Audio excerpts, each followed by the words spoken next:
What is going on, everyone? Thank you for tuning in to another episode of Clocking Out. I'm your host, PR, the King of Hearts, and today we are here with Carly, the patient pig. Carly, how you doing? Hello, hello. How's your day going so far? So far, it's going good. I got caught out in the rain, mailing out stuff. I came home before 6 o'clock to hop on with you and I make love sure it. I changed. I love it. I love the shirt, the patient panda, rocking the I patient got the panda. panda on. I had dedicated Dragonfly when I went to the gym, but it was soaking wet when I came home. But before we get into anything, I love the fact that you're very focused on patients. I love the fact that you are always trying your best to be very educational and fun and getting people involved, not only with the giveaways that you do on X and with the information that you share on your TikTok account with things of weight loss and everything. And I would like to touch a little bit about on all those things. But before we do, can you please introduce yourself to our listeners and our followers so that we can get a better idea of who you are as a person and what you're about and what your background is before we move forward? Okay, my name is Carly. I live in Toms River, New Jersey. I really started following Gary before VeeFriends even evolved into what it is, probably in 2016, 15, when at the time I lived in Myrtle Beach, South Carolina. I just related a lot with the stuff that he was saying and kind of liked it. And I kind of used it in my own way. You know what I'm saying? All of the analogies that he used, I kind of used them in my life and started to, before I even moved back up to New Jersey 5 years ago, started to notice that like 99% of the stuff that he was saying, he had a clue. You know what I mean? Because there's a lot of influencers that you follow that aren't like that. And Nope. the fact that he never sold anything, do you know what I mean? Like he wasn't selling a program. He wasn't trying to get people to buy something. He Yeah. wasn't flashing a freaking Rolex. The dude was in sneakers. You know what I'm saying? It was Yeah. just appealing to me because I was like a tomboy growing up. Gotcha. So I had undiagnosed childhood thyroid cancer until I was an adult. I wound up being almost 500 pounds by the time I was 26. Had weight loss surgery before it was as popular as it is now. And, 24 years later, it's just still trying to navigate that as a human. And what really kind of drew me into the VeeFriends thing was not only the loyalty to Gary and all that shit, but like the fact that they were animals. And as much as I love people, the animals don't judge you. They really don't. They all have specific traits. People are cruel. And I get what he's saying about how, there's so many people that are so loud about hate, and the people that are actually happy and the people that actually are, have progress and success with themselves, they're very quiet. Because when you are loud about being happy, people don't want to see that shit. They don't want to hear that shit. 100%. 100%. Like anybody sees you happy, it's a problem because they're miserable. Do you know what I mean? I hear you. So what really drew me into that was the different characters. And when I introduced it to my kids, they kind of got really into it and started talking in those analogies around my house in 2022 when it first came out. You know what I mean? And they listened to Gary growing up. My youngest one, who's now 11, has been hearing him for 6 or 7 years, and is like, she's really like, she this year when she graduated 5th grade got the kindest kid in school award. It was like a big deal Love that. because right, don't get embarrassed. She's across from me. She's embarrassed right now. You should be But proud. look, You should be she proud. rock, Where is she she? rocking her You VeeFriend should be gear though. proud. There you go. Yes. Yes. That's what it's about. Be proud. She is. She gets a little silly when you talk about it, but like I think that listening to that has a lot to do with it. Do you know what I mean? My older child, she's not as into it. She likes Rare Robot. She made up a whole dance. She kind of jokes around and razzes about Gary, whereas the younger one, they talk about, you're not being a patient panda, you're not being a patient pig. You know what I mean? They actually use the analogies of the, like they've said YOLO Yak. This one thinks she's Gary B. She dressed up as him for Halloween last I year. love it. So it's a big part of raising them with the traits that, Pokemon's cool, Disney's cool, but it's not the same as at all. No, I agree with you. I think that Gary managed to create something that a lot of people tend to compare with things like Pokemon and all these other things, It's but I not feel it stands on its own 100%. because it really does. It's like you're saying, and you're mentioning the difference between your daughters in the sense that how they both portray, but they both do it in a positive way in the sense that they're taking the traits and the things that they're learning from these characters and the people in the community or whatever content that Gary's sharing, and they're using it in a positive way.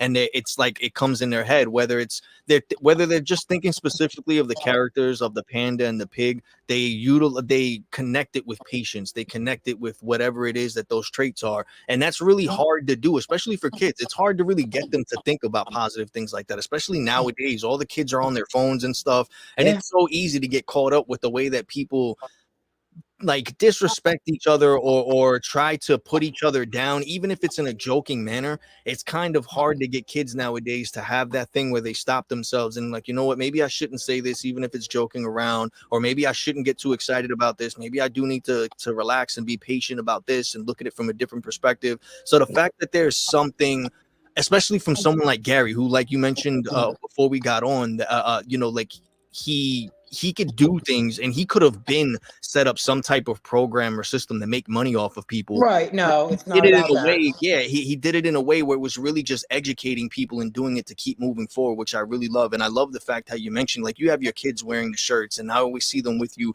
ripping open packs, or they're going over the plushies or the pins, or if not, it's the little minis, and like there's so many Oh yeah. different things. But the fact that I see you guys always do it together, and I see that Yeah. your kids get as excited as you do, it's just Oh something. yeah. It's hard. It's really rare to get people together in that, especially like, Pokemon and all these other things. It's normally just for the kids. It's hard to get the parents involved. But Right. VeeFriends managed to do it in a way that it's like a family thing, and Yeah. I love it. That's something I really love.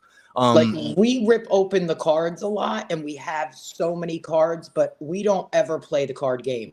Because to us, it's not even about the game. It's about talking about the card, collecting the card. I love that. You know what I'm saying? We have no clue. Not that we would never, but it's just the card game, honestly, doesn't interest me as much as the cartoons coming out soon. Gotcha. Yeah, I'm the same way. That's what I'm looking forward to. Yeah, me too. You I'm know anxious to see what they do with that as well.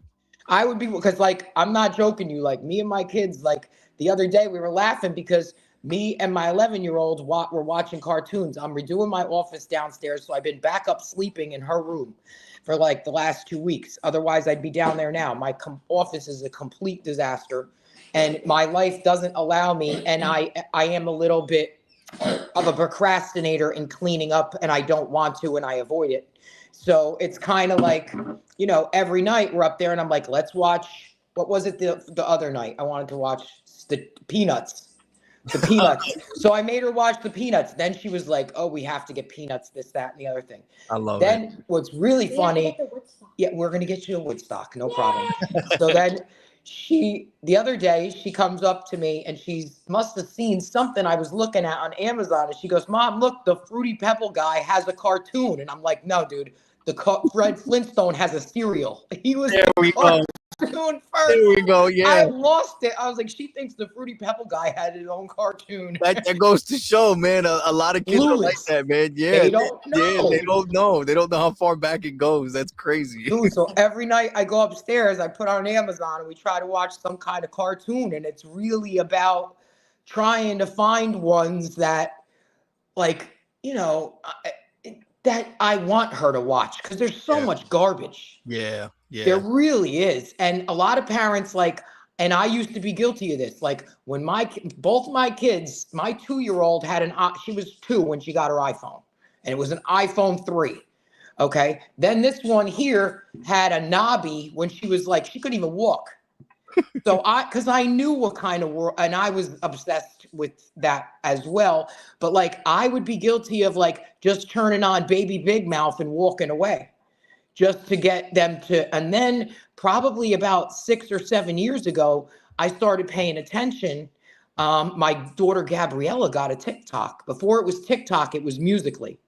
All right. She had a Musically. I didn't care that she was on social media. I was making videos of her. I had multiple Facebook groups that she was in with green screens and trying to like, do stuff and make her talk live. And I get this message the one day that her account's restricted on Musically. And I Wow. remember this completely. And then I saw the video because I didn't monitor it then. 7 years ago, I didn't monitor it. And she had some child that was razzing her about Logan Paul, because that's who she liked at the time. And she legitimately, without me knowing or seeing this happen, okay, went in the kitchen, took like this huge kitchen knife and went on TikTok and was like threatening the kid with a knife. All right. So I immediately get annoyed at TikTok. I don't take any accountability myself as a parent for not paying attention. Okay. I write a whole letter to Musically stating, how dare you give my child an account? And then I'm like, hold the fuck up.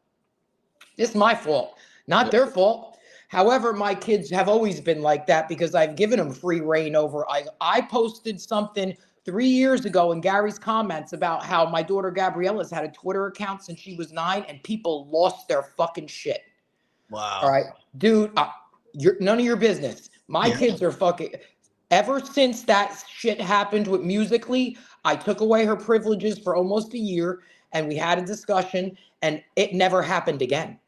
See. So I'm not, and here's how I really truly feel. Like all these parents that are like, I would never let my child get it. Okay, if my child and your child go for a job interview in 10 years from now in the metaverse, because that's really where we're headed, and my child has a lot of experience with all these social media platforms and all these followers, who the fuck do you think they're gonna hire? 100%. I monitor my kids. I watch my daughter play Roblox. I watch my other daughter, she don't post. She scrolls and she's in the comments and she follows. They're not out there posting a million things. The younger one does. She has a whole thing of VeeFriends vending on TikTok where she opens stuff up. She has another one for all the Roblox things that she does. She has 2 different Facebook accounts that she runs ads on. You know what I mean? I just truly believe that heading into adulthood, that it's going to make a difference. And I really believe it's going to be on an application. Your fucking employer is going to look up your social media.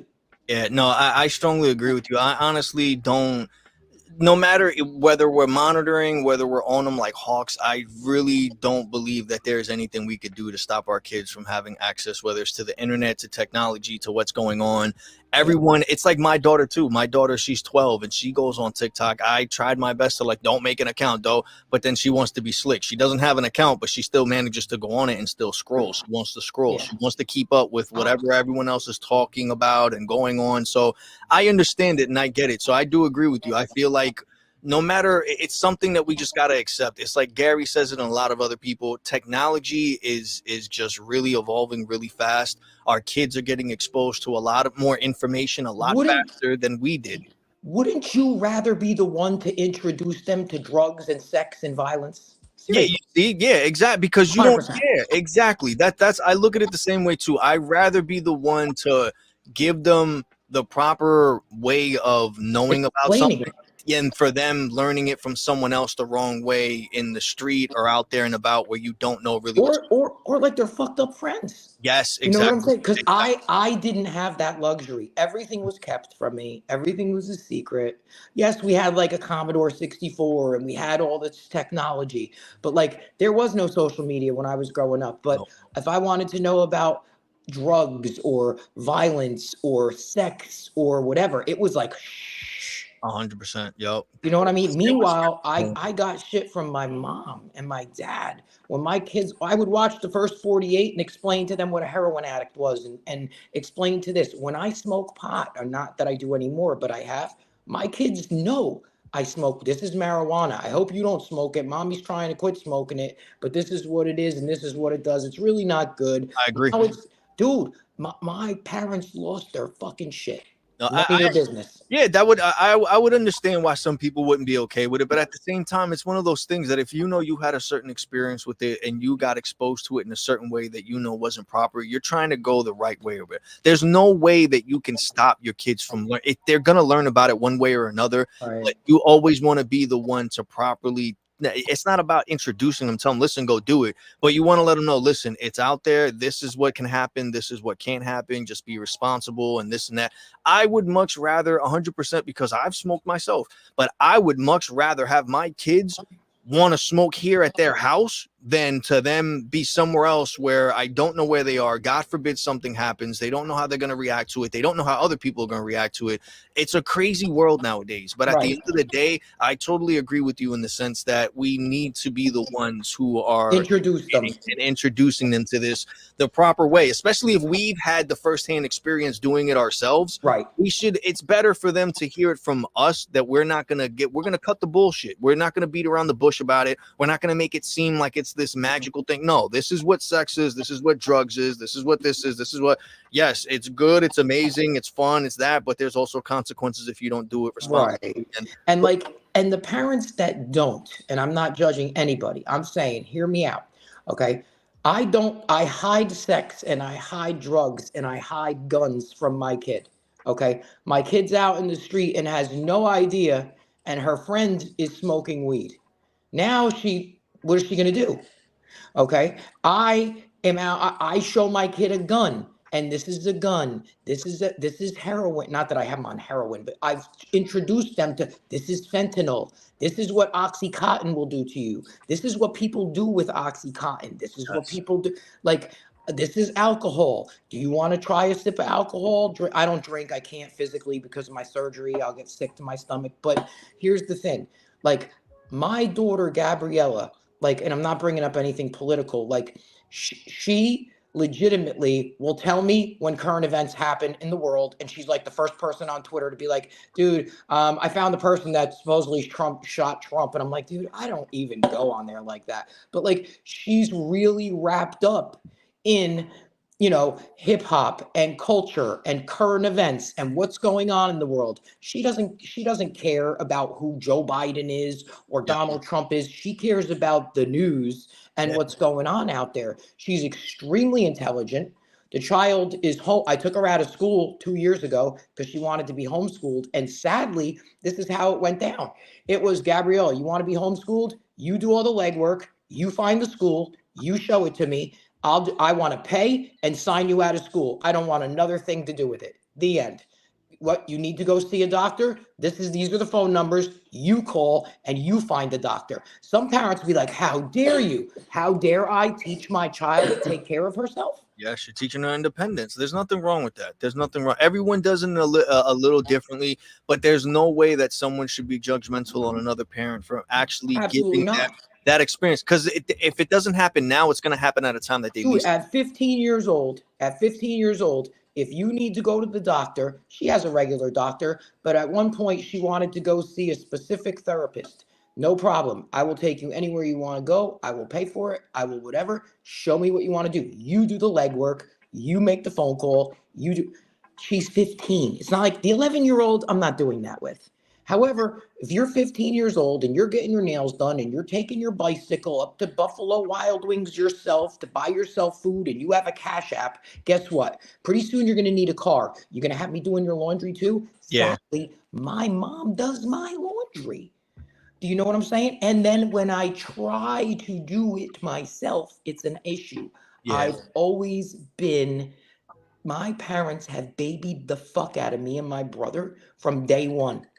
Do you know what I'm saying? And Yeah. I honestly think I appreciate the fact that they cared or thought they were doing me a favor. But I truly believe, had I just been thrown to the fucking wolves and shown this is how you save money, this is how you function in a normal relationship, this is how you buy a house, this is how you do taxes, this is how, I'd have been better off, not judging. Because my parents were 20 when they had me. When I was 20, I partied till I was fucking 25, 30 years old. So I'm not judging them. I'm just saying I want the opposite for my kids because I don't like the fact that even to this day, my mom micromanages a lot of my shit. I understand. No, I hear you. And real quick, this is to get a little bit off topic, but I think it's pretty funny that this is happening right now. Oh But God. Jolly Jack O' Lantern is in the chat right now on X, and they're saying to tell you hello. They don't know if you can see the chat or not, but it was funny I because don't. Hold on. Let me find the chat. they're on X right now, so we're live on Okay. X. I can't. If I hit chat with everyone in the studio, I lose the screen. Yeah, you'll probably get out, but Yeah, I will. they're in here. They see what you're saying. I told them that I would say it's just weird because we were talking about that, I'm wait. and they were Tell him the I'm first waiting to see person. a bacon comment. I'm waiting because I'm waiting to get the pumpkin spice, bro. It's coming. October coming. They're listening. They're definitely tuned. They were the first ones to tune in on X, so that was it was pretty funny.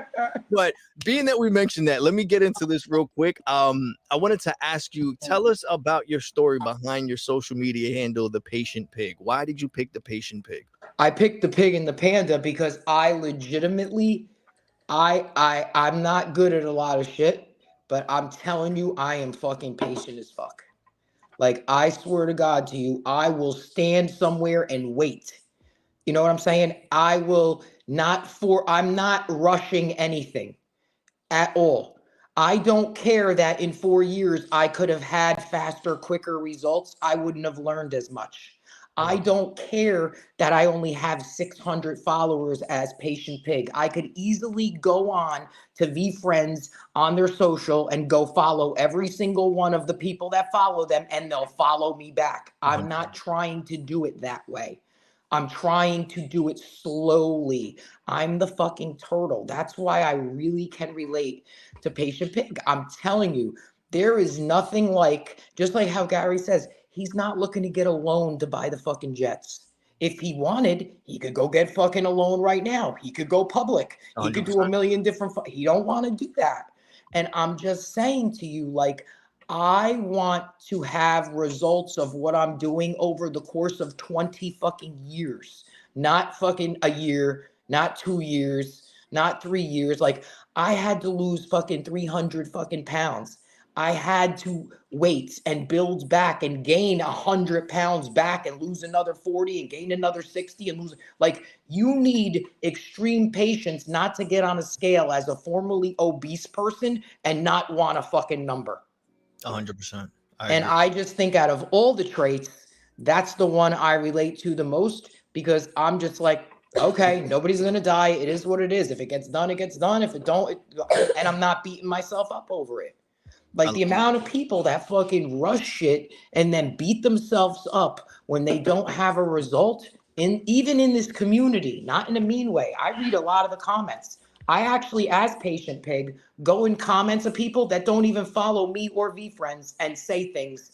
This one girl about 3 weeks ago was like, I don't know if I should get my belly button pierced or my nipple pierced or this pierced. What do you all think? Blah, blah, blah. I got to be there at 4 o'clock and make a decision. So I'm in the comments saying you need to patiently figure out which, be patient. You don't have to decide at 4 o'clock. You know what I'm saying? And people, I will go on X and look up the word impatient with a hashtag. Then all the most recent impatient fucking shit that people write, even if it's political, I'll just write LOL. And because I don't really like politics and religion, I found that in a business aspect, I'm not trying to lose a follower because I don't care who the president is. It doesn't make nobody's running, they're not running the country. They're a 100%. puppet, just like the fucking pig. I agree. I Okay. agree. So I don't care what God you worship because we have all have no idea which God it is.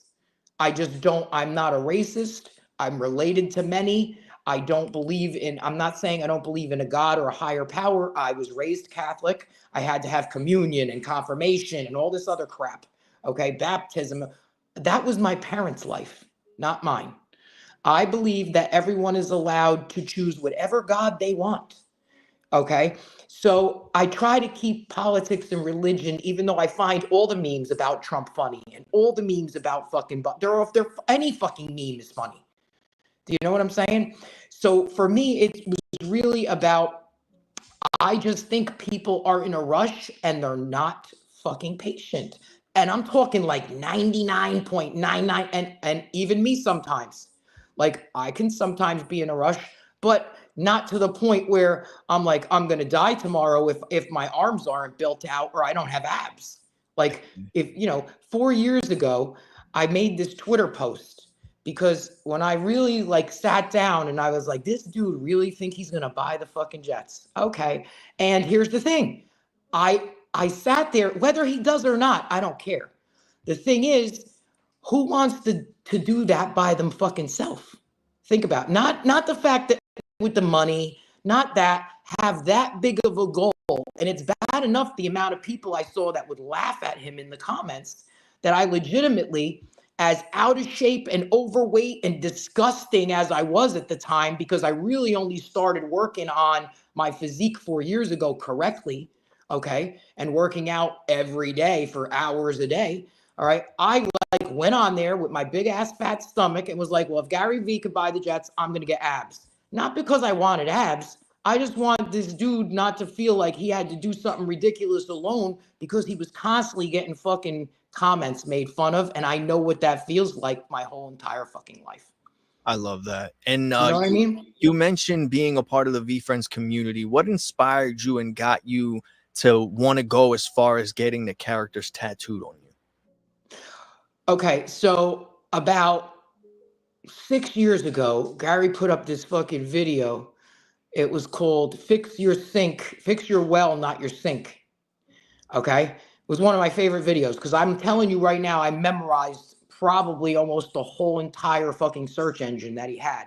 Like to the point where I know what day was certain, because I would go back and refer to it. But in my mind, I would beat myself up all the time before I heard that video. And it was like the 100th time that I heard the video where I really kind of got it, where I would go to the gym because my thing was like my arms from losing 300 pounds had an enormous amount of skin. Like some of the pictures I put up, you've seen how ridiculous it was.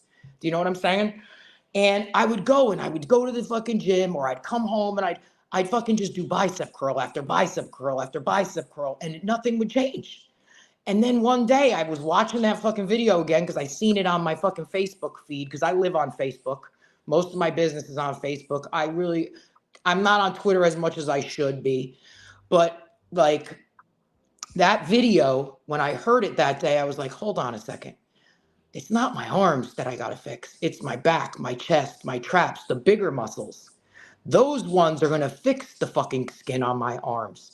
And it was the whole fix your fucking well, not your sink. Like this was my fucking well. This was my fucking well. My back, not my arms. And then after it started really working, doing that after a good year, I was like, well, this dude helped me fucking fix my skin. They all making fun of him with this fucking NFT. Do you know what I'm saying?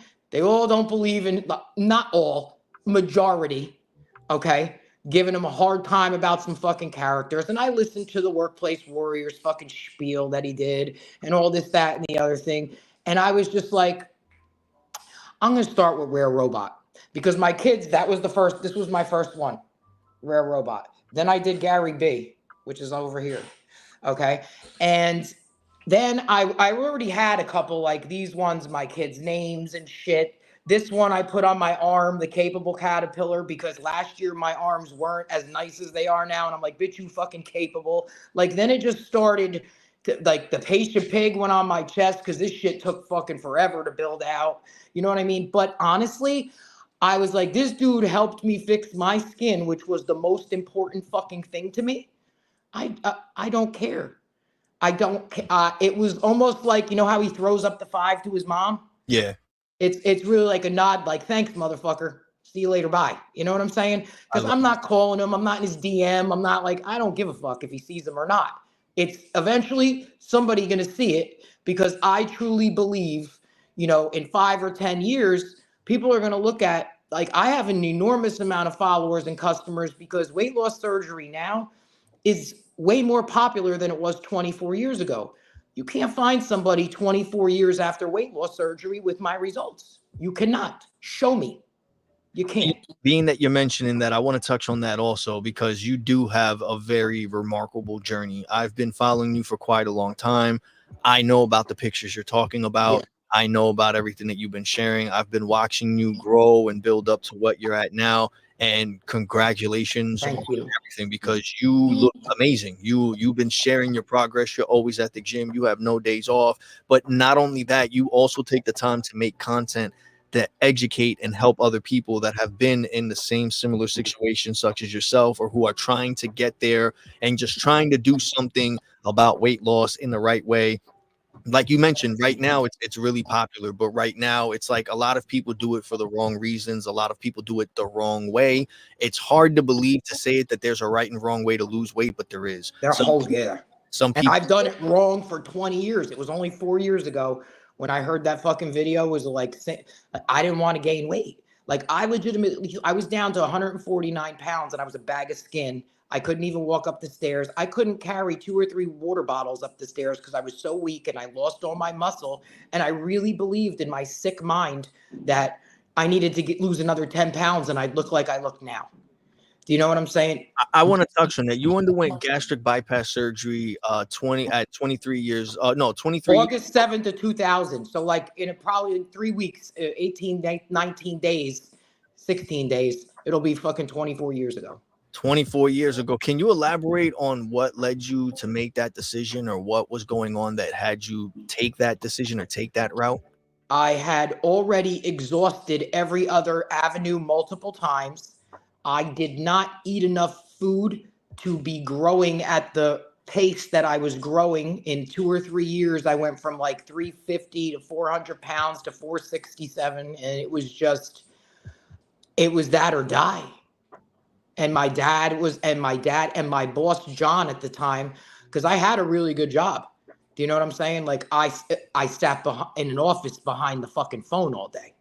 Do you know what I mean? So, and I made quite a bit of money. I worked for finance, General Motors and auto dealerships, and like, a lot of sales and marketing type stuff. And my boss and my mom were like on my ass. And my mom's like, I'm taking you here and you're going to talk to these people. And like, I legitimately went there, and 3 weeks later I had the surgery. There was no hoops to jump through. You didn't need mental health counseling. You went, made sure that you were breathing.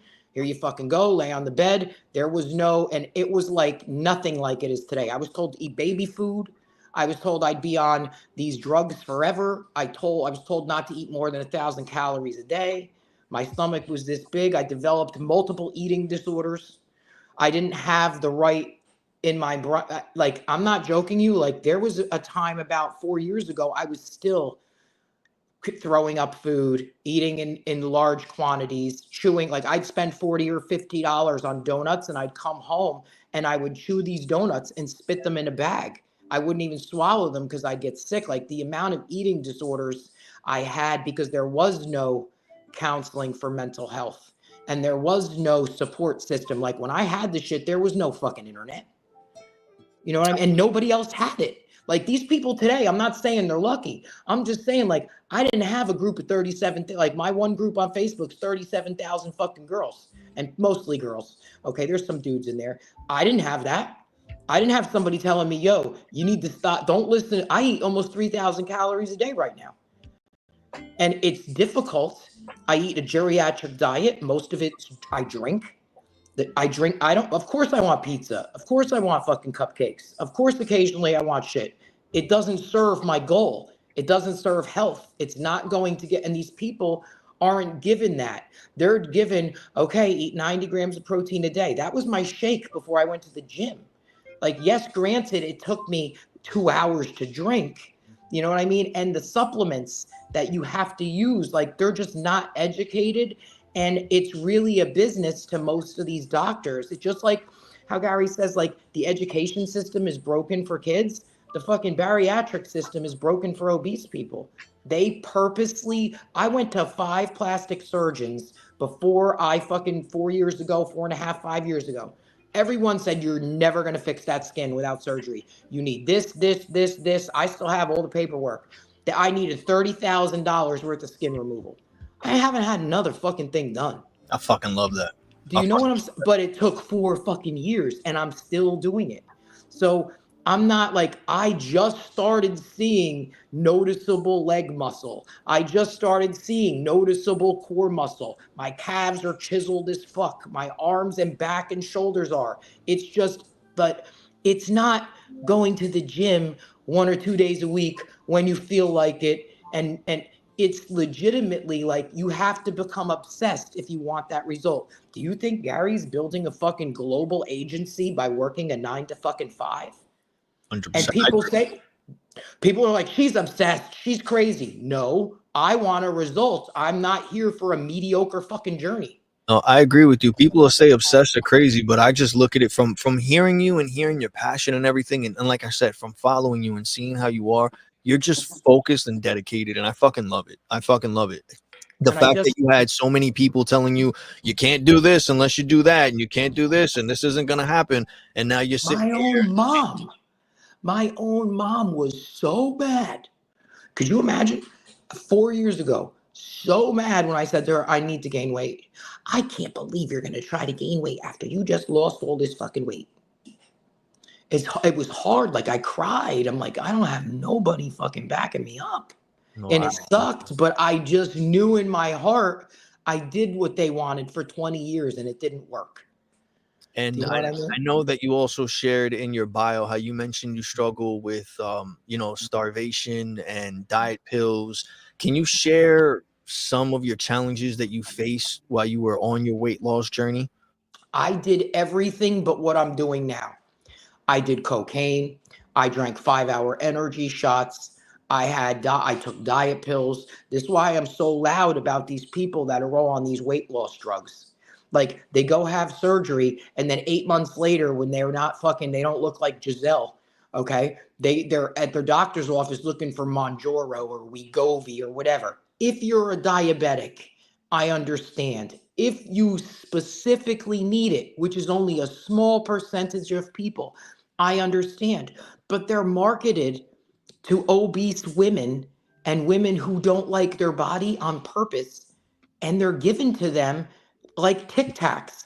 I also, when I had cancer, after I had bariatric surgery, after I lost like the first 150 pounds, and you started to see like, because I have many pictures like you can't even see my neck, but they didn't even know I had cancer all those years, and that's what caused me to be that overweight until actually I had the surgery. So I was very sick for a long time. I lived in multiple nursing homes and hospitals for like from 2003 to 2007 for 4 years. I'm talking like I watched many old people die. I was on so many drugs. I was on Oxycontin. I was abusing it. I was having my friends sneak in street drugs while I'm in there taking all these other drugs for pain. Do you know what I mean? Because and before I had the cancer and the surgery, I never touched a drug except for some weed. Do you know what I mean? But I was so heavily addicted to medication. Like, so I never shot heroin because I can't stand like looking for a vein. Thank God that I was like that because I could see myself being that fucking obsessed with getting high. I lived on the street. I was homeless. I didn't care. I was just about getting the next high. And I really think like there's a lot of these doctors are giving out opiate medications to people instead of fixing their well. 100%. I agree with you. It's a band-aid. Nobody needs as much pain medicine as I was given. I will not even take a Tylenol, and I'm mad that I still have to take one thyroid pill a day. And throughout your weight loss journey, there have surely been some ups and downs. What advice would you give someone else that's facing a similar challenge that you faced? That first of all, they have to like understand not to beat themselves up because you're not going to do what you need to do if you're beating yourself up. And I know it's difficult for people to hear this, but like if I came over your house and I was like, dude, come with me. You're fat, you're ugly. Let's go run. You slam the door in my face? Okay, if you're calling yourself overweight, ugly, chasing a scale number, you're useless, you're so fat, you're never going to be able to do this, you're not going to do it. The story you tell yourself matters 100%. Like I legitimately, some of the shit that the stories that I tell myself, I don't care how ridiculous somebody else would think they sound if it gets me to the next level. If it keeps me showing up every single day. Like I legitimately talked to my coach today. I have a coach and I text him all the time. I legitimately, I heard from him I needed to take a rest day. I had gone last 2 days in a row. It was raining here.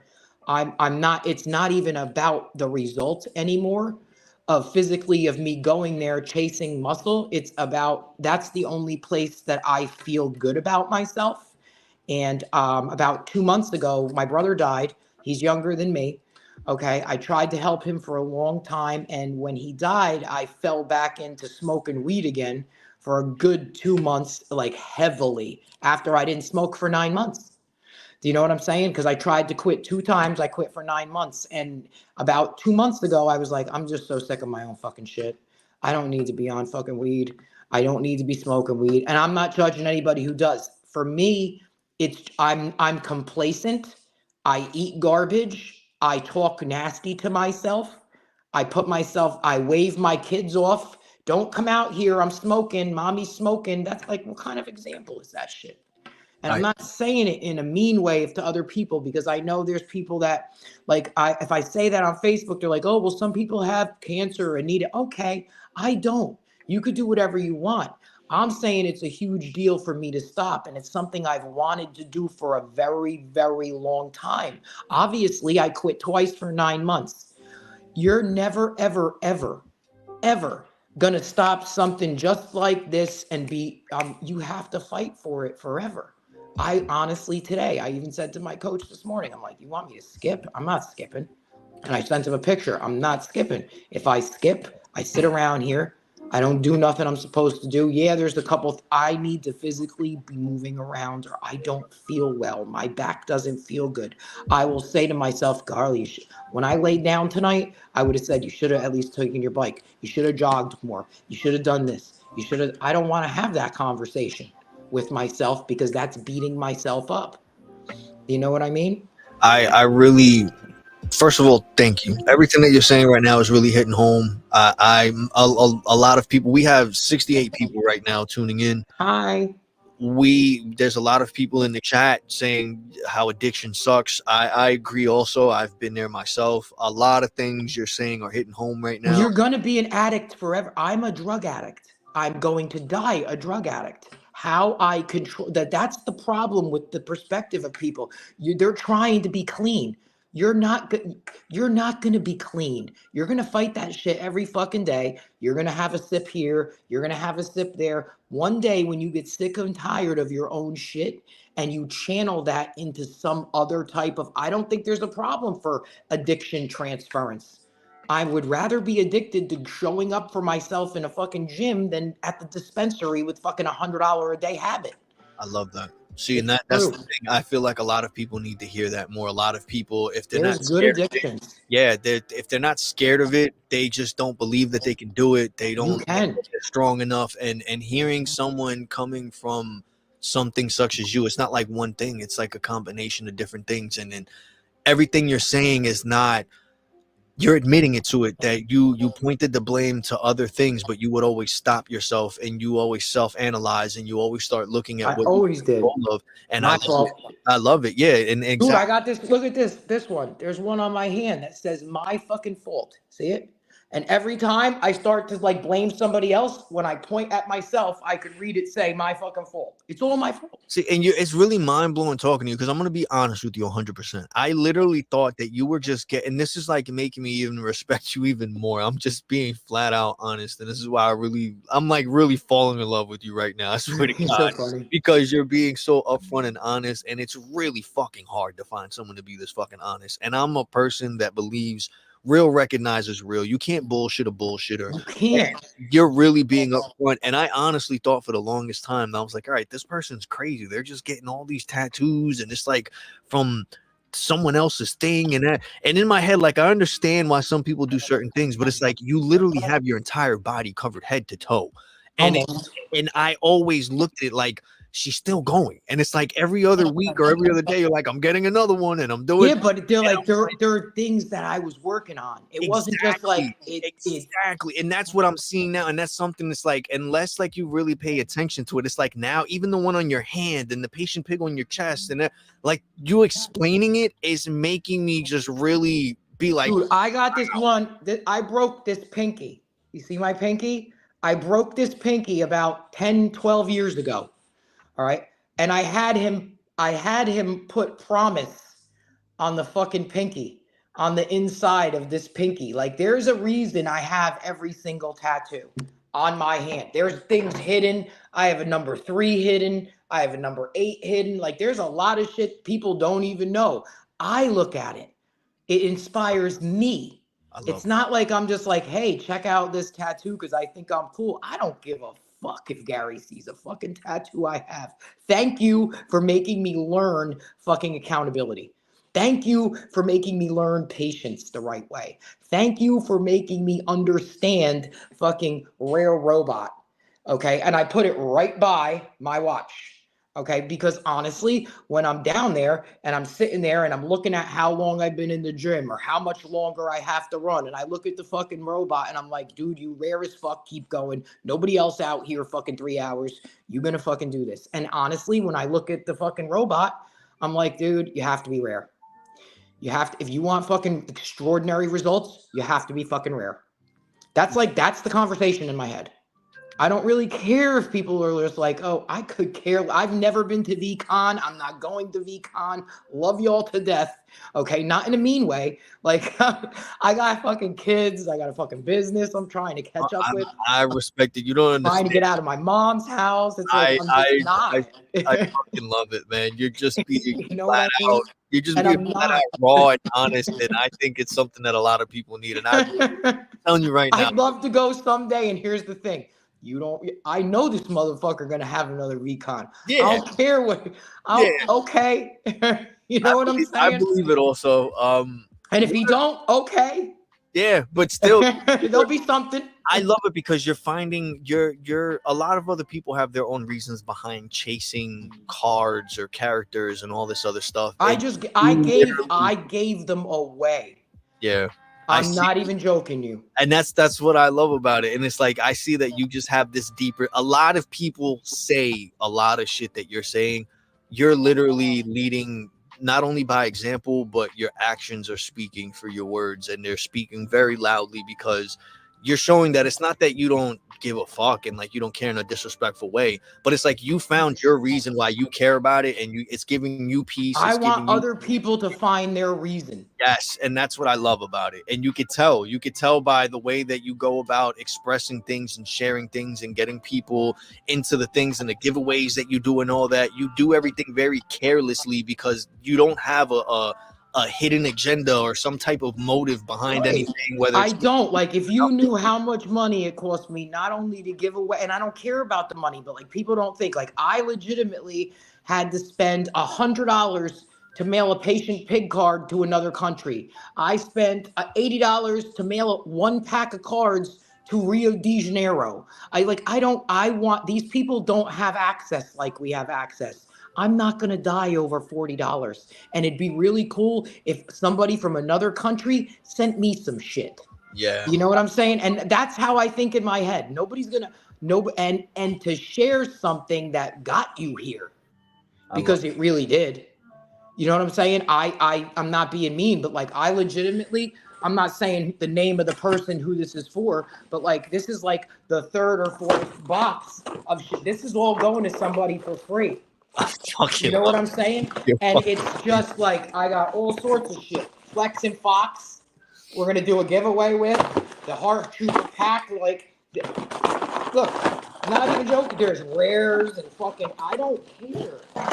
You know what I'm saying? It's not like that's going out tomorrow, and it's just I want people to capitalize on this like I have, not in a mean way. I'm actually sending this to somebody because I want them to build their business.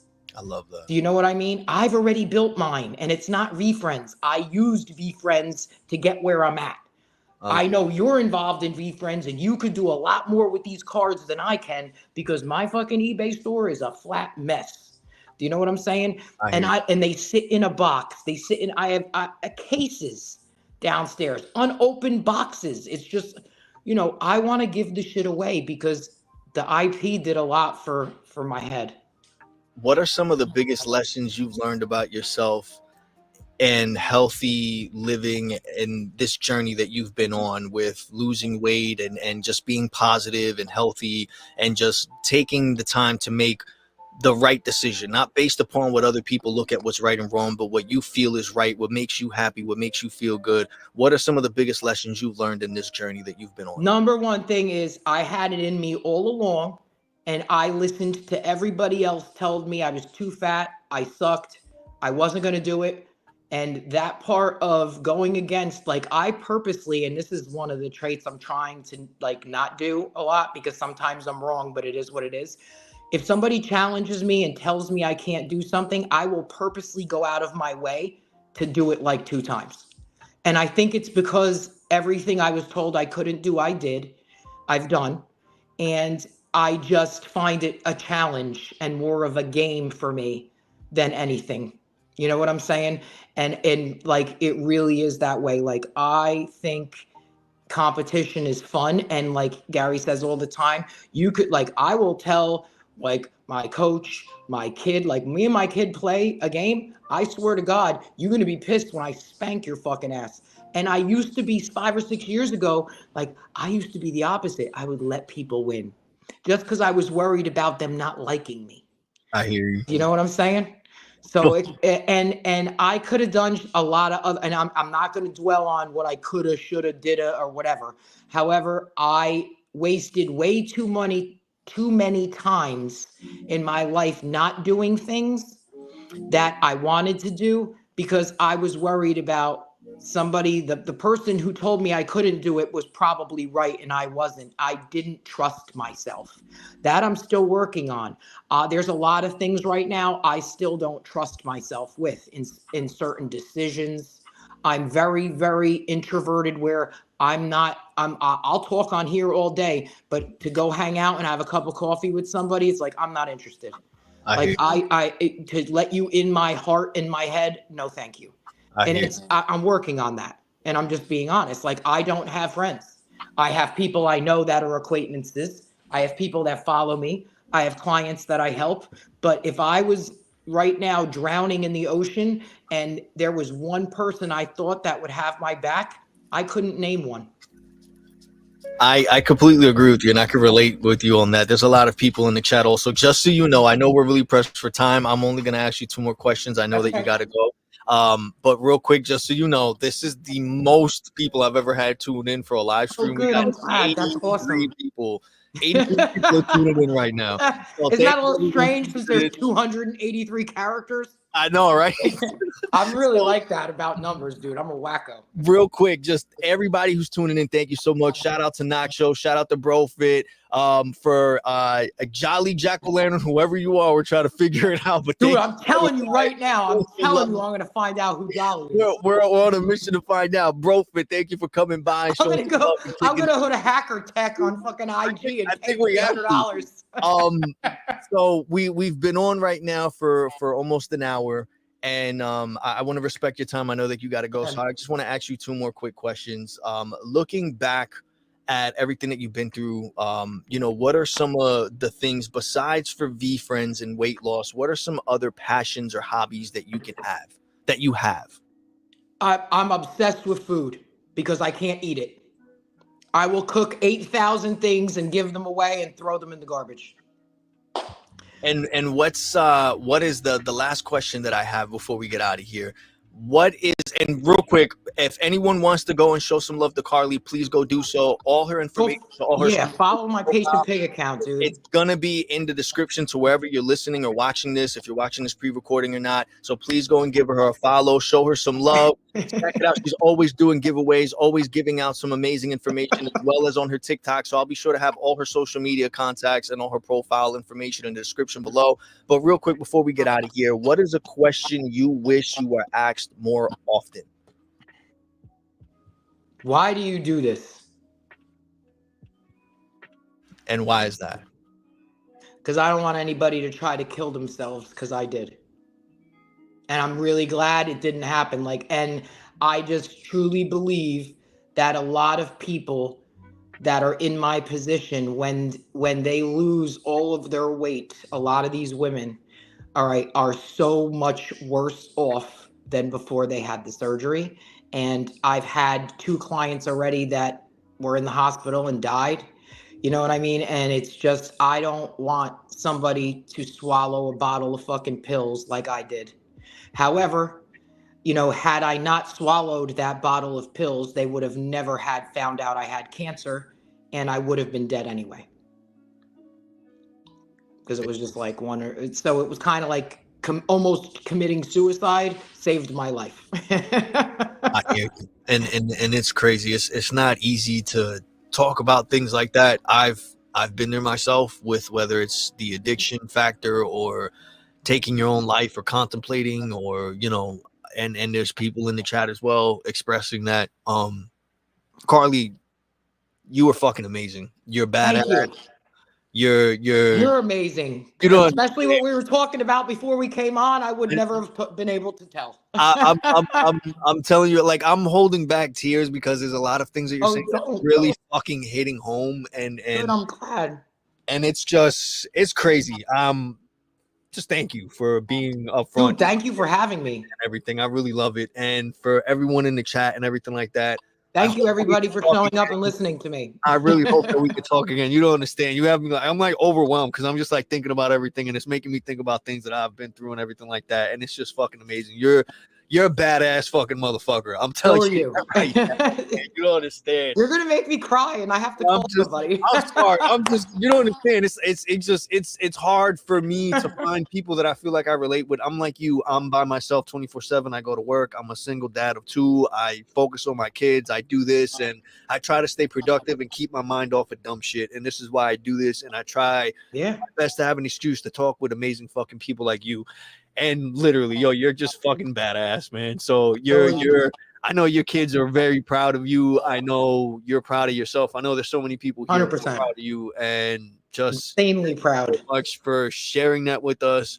Thank you so much for having me. Staying dedicated and for doing what you're doing. Everybody, please go follow Carly. Show her some love. Thank you, Carly, so much for coming by and for sharing a bit of your story with us. I hope I can have you on again. I would love to. Anytime you want. Thank you. You're just amazing. So I hope you have a great rest of the day. Go have your call. I'm so sorry. I'm like trying to I'm good. Just like all over it. You don't understand. But thank you. Everybody who came and tuned in today. Thank you guys so much for stopping by and showing love. I hope you all have a great rest of the night. Carly, thank you so much. I really appreciate it. And again, this has been Clocking Out. This is PR the King of Hearts. I love you guys. Stay safe. Peace. Have the best night. Bye.